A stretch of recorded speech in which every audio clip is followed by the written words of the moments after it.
So is Mitt Romney laying the groundwork to run for president again in 2016? Last weekend on Fox News Sunday, Governor Romney was highly critical of President Obama's time in office, but insisted he's not running to replace him. And yet, listen to the exchange with host Chris Wallace. In your heart, do you still think that you would make the best president of all the people out there? Look, there's no question in my mind that I think I'd have been a better president than Barack Obama has been. And that was quickly followed by this exchange. Do you think you'd make a better president than Hillary Clinton? No question about that in my mind. Governor Romney's no doubt keeping an eye on the early polls. A recent Suffolk University USA Today poll gives him a commanding lead over potential GOP rivals among Republican voters in Iowa. Romney's got 35%. His nearest competitor is Governor Mike Huckabee at 9%. Despite his latest denial, last weekend, Romney also said recently that circumstances can change.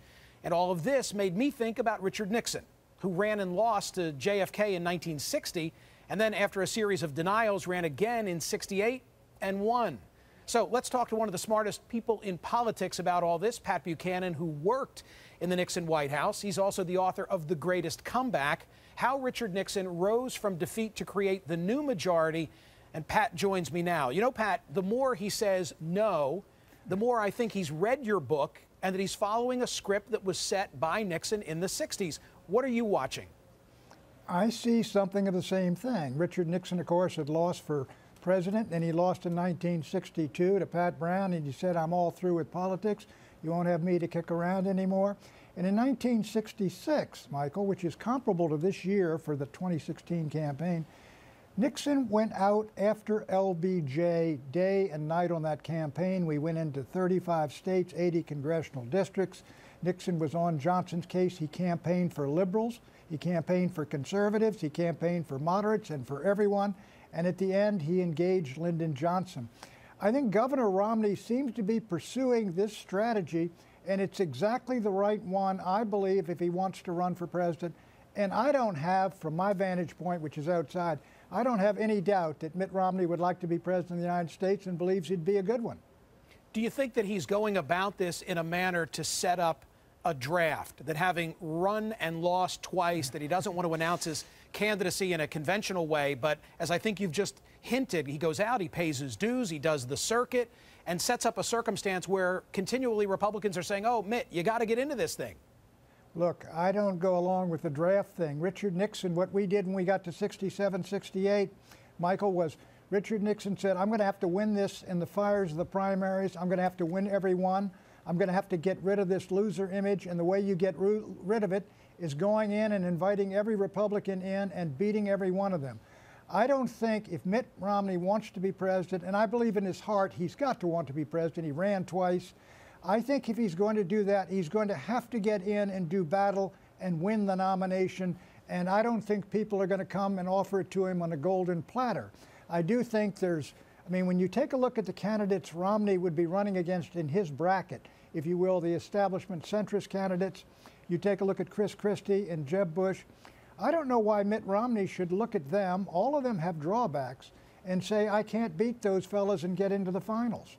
As I look back at the last cycle, my appraisal is that conservatives within the Republican primary process, caucus process, split that hard conservative vote and allowed Romney, I'll take your word, the more establishment candidate, to escape with the nomination.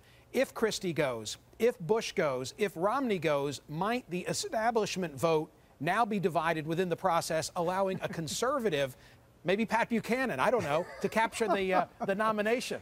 This is so wide open, Michael. Nobody's above 15%. When I ran against Bob Dole in '96, he was over 50% beginning. There are going to be conservatives. There may be a libertarian in there. There's going to be a Cruz-type populist, the Marco Rubio. Nobody's above 15%, so the conservative libertarian side, populist side, is going to be widely contested as well as the establishment side, maybe even more so. This is wide open. It's like a poker game. If you play draw poker, 5 cards, and you open up and you got 2 aces in your hand, you don't drop out of the game, Michael. Let me switch gears briefly. So the president was on national television this week talking about what looks like war against ISIS, even though he doesn't characterize it as such. Am I crazy if I was sitting on my sofa watching this and thinking he's channeling RN? Well, I don't think Richard Nixon would go into this the way the president is going into it. I'll tell you, the president, ISIS is a miserable crowd and they ought to be destroyed, but he does not have the forces. You need forces on the ground in Syria and forces on the ground in Iraq to defeat ISIS, and I don't see him as having them. And he won't deal with Assad, apparently the Syrian army, which could do it. The Turks aren't going to come in. The allies in Europe and the allies in the Arab world, none of them are going to send troops. Where are the ground forces going to come from to defeat these 30,000 radicals? Great question. You know, I don't know where they're coming from. Patrick, thank you as always. We appreciate your analysis. Thank you, my friend.